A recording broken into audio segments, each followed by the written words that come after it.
Hey everyone, watch this video and be entered to win a cash prize in our weekly raffle. Click below for details.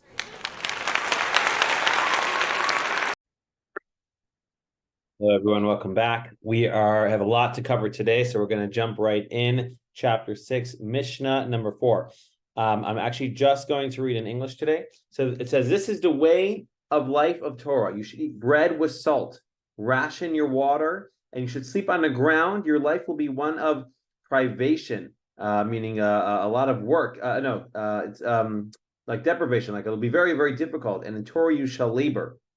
And so, of course, we're like, what? That's not like, look at Judaism around the world. That's not the way of Torah. What's that all about? And so the idea here is that, and it took me a while to actually look to find like an answer that really resonated with me. It said, even if this is the way of your life, you should still be learning Torah. Even if you're poor and you have a lot of, you're sleeping on the ground and you're just eating bread and water, you should still be dedicating some of your day during Torah. And another approach was that, unfortunately, sometimes we see that people who are really dedicating themselves to teaching and wisdom and think about the teachers in our day. Unfortunately, they are not getting paid nearly as much as football players, and it comes with unfortunately, the poverty follows along. Clearly, even thousands of years ago, people who are dedicated towards amassing wisdom and teaching wisdom. But if you do this, but the Mishna says that if you do this, ashrecha v'tov lach, it'll be good for you. It'll be good for you in this world, and it'll be good for you in the next world. Chapter Mishna 5. Don't seek greatness for yourself, and don't run after honor.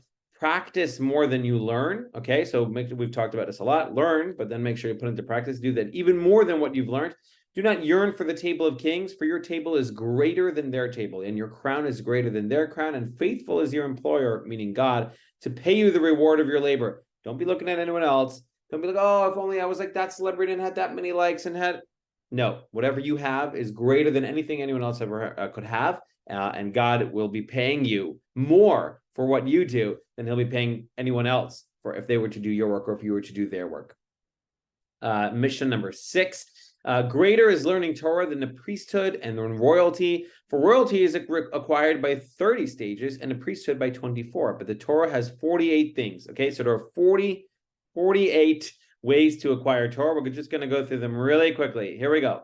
Studying, attentive listening, proper speech, an understanding heart, an intelligent heart, awe, fear, humility, joy, attending to the rabbis, the sages, critical by giving and having give and take with friends, argumentation with disciples, clear thinking, study of scripture, study of Mishna, a minimum of sleep and a minimum of chatter, a minimum of pleasure and a minimum of jokingness, a minimum of preoccupation with worldly matters, politics, work, whatever that might be, long suffering, meaning patience, generosity, faith in the sages, acceptance of suffering, recognizing your own place, rejoicing in what you have, making a fence around your words to make sure that you said you're going to start that diet, you actually keep it. You take no credit for yourself. You're loved, and who loves God, you love his fellow creatures, loves righteous ways, you love reproof, you love when people criticize you, maybe not criticize you, but help you become a better person.